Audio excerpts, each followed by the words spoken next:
খাওয়ার পরেই পেট ফুলে ঢোল, গ্যাসের দম বন্ধ অবস্থা। দাঁড়ান, ওষুধের দোকানে যাওয়ার আগে শুধু 1 মিনিট আমার সাথে থাকুন। সমাধানটা আছে আপনার রান্নাঘরেই। ভাত খেলে গ্যাস, ডাল খেলে পেট ফাঁপা, মাছ মাংস খেলে প্রচুর গ্যাস হয়ে খাবার দাবার সব উপরের দিকে উঠে আসে, একটু তেল মশলা বেশি হলেই বুক জ্বালাপোড়া করে। আমাদের অনেকের কাছে এটা প্রতিদিনের যন্ত্রণা।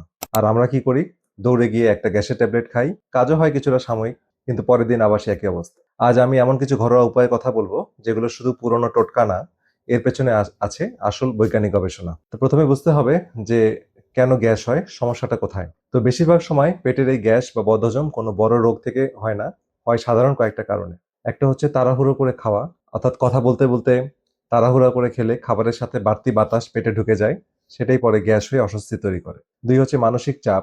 গবেষণা বলছে যখন আপনি টেনশনে থাকেন, শরীর হজমের কাজটা তখন সেকেন্ডারি হিসেবে রাখে, পরে করার চিন্তা করে। তো রক্ত তখন অন্ত্র থেকে সরে যায়, হজম ধীর হয়ে যায় এবং পেট ব্যথা বা পেট ফাঁপা হয়। কিছু নির্দিষ্ট খাবার যেমন এমনিতেই পেটে গ্যাস তৈরি করে, সেগুলো আসলে আমাদের একটা অন্যতম কারণ।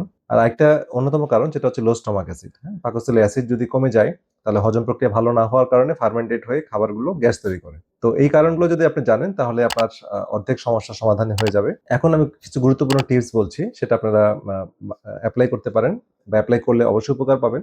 একটা হচ্ছে খাবার পর মৌরি বা মিষ্টি জিরা। ঠিক আছে? তো আমাদের নানি দাদিরা খাওয়ার পর কেন মৌরি চিবাতেন জানেন? এর পেছনে বিজ্ঞান আছে। মৌরি আর মিষ্টি জিরা এর এর মধ্যে থাকে কার্বোনেটিভ জাতীয় উপাদান। সহজ কথায় এগুলো পেট আর অন্ত্র থেকে জমে থাকা গ্যাস বের করে দিতে সাহায্য করে। পেট ফাঁপা, গ্যাস, এমনকি বমি বমি ভাবও কমায়। তো কিভাবে খাবেন? সমান পরিমাণ মৌরি আর মিষ্টি জিরা মিশিয়ে একটা কৌটায় রাখুন। খাওয়ার পর আধা চা চামচ মুখে দিয়ে আস্তে আস্তে চিবিয়ে খান। বোনাস হিসেবে মুখে দুর্গন্ধও দূর হবে। 2 নম্বর টিপস হচ্ছে পুদিনা পাতার চা। এটা সবচেয়ে কাজের একটা জিনিস, কারণ এর পেছনে শক্তিশালী গবেষণা আছে। পুদিনা পেটের ব্যথা, খিঁচুনি আর গ্যাস কমায়। গবেষণায় দেখা গেছে পুদিনার তেল আইবিএস অর্থাৎ ইরিটেবল বাউল সিনড্রোম লক্ষণ অনেকটাই কমিয়ে দেয়। তো কিভাবে খাবেন? 2 কাপ পানি ফুটিয়ে চুলা বন্ধ করুন। তাতে 1 চা চামচ শুকনো পুদিনা পাতা, চাইলে সামান্য জিরা মিশান। 15 মিনিট ঢেকে রেখে ছেঁকে নিন। খাওয়ার আগে আর পরে অল্প অল্প করে পান করুন। 3 নম্বর যে টিপসটা বলবো সেটা হচ্ছে গরম পানির সেক দেওয়া পেটে বা গোসল করা। তো খুব সহজ কিন্তু দারুণ কার্যকর। পেটের গ্যাস জমে অস্বস্তি হলে গরম পানিতে গোসল করুন বা পেটে গরম সেক দিন। গরমে পেটের পেশিগুলো শিথিল হয়, জমে থাকা গ্যাস সহজে বের হয়ে যেতে পারে, সঙ্গে সঙ্গে আপনি আরাম পাবেন। আর 4 নম্বর যে টিপসটা বলবো, খাওয়ার পরে হাঁটা। তো খাওয়ার পরে অনেকে শুয়ে পড়ে, তো এখানে সবচেয়ে বড় ভুল হয়। খাওয়ার পর 30 মিনিট বা 20 মিনিট আস্তে আস্তে করে হাঁটতে হবে। একটা ঝরঝরে হাঁটা হজমে অসাধারণ কাজ করে। হাঁটলে খাবার ভালোভাবে নাড়াচাড়া করে আর মানসিক চাপও কমে যায়, যেটা হজমের জন্য অত্যন্ত জরুরি। তবে আস্তে ধীরে হাঁটবেন। খাবার পরে খুব জোরে হাঁটা বা দৌড়ানো একদম নিষেধ। 5 নম্বর যে টিপসটি বলবো সেটা হচ্ছে ধীরে ধীরে খাবেন, চাপ মুক্ত অবস্থায় খাবেন। এই টিপসটি সবচেয়ে শক্তিশালী বাট একদম ফ্রি। সেটা হচ্ছে খাওয়ার সময় মোবাইল দূরে রাখুন, টিভি বন্ধ করুন, আহ, শুধু খাবারে মন দিন।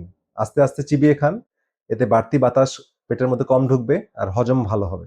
আর মনে রাখবেন, পেটের সমস্যার বড় একটা কারণ মানসিক চাপ। তাই খাওয়ার সময় মনটাকে শান্ত রাখুন। সবচেয়ে ভালো হয় খাবার আগে 2 মিনিট শ্বাসের ব্যায়াম নিন, অর্থাৎ লম্বা করে শ্বাস নিন, কিছুক্ষণ ধরে রাখুন, আবার ধীরে ধীরে শ্বাসটা ছাড়ুন।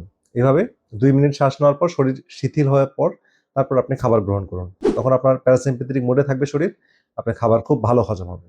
তো একটা কথা পরিষ্কার করে বলি, এই উপায়গুলো সাধারণ গ্যাস আর বদহজমের জন্য।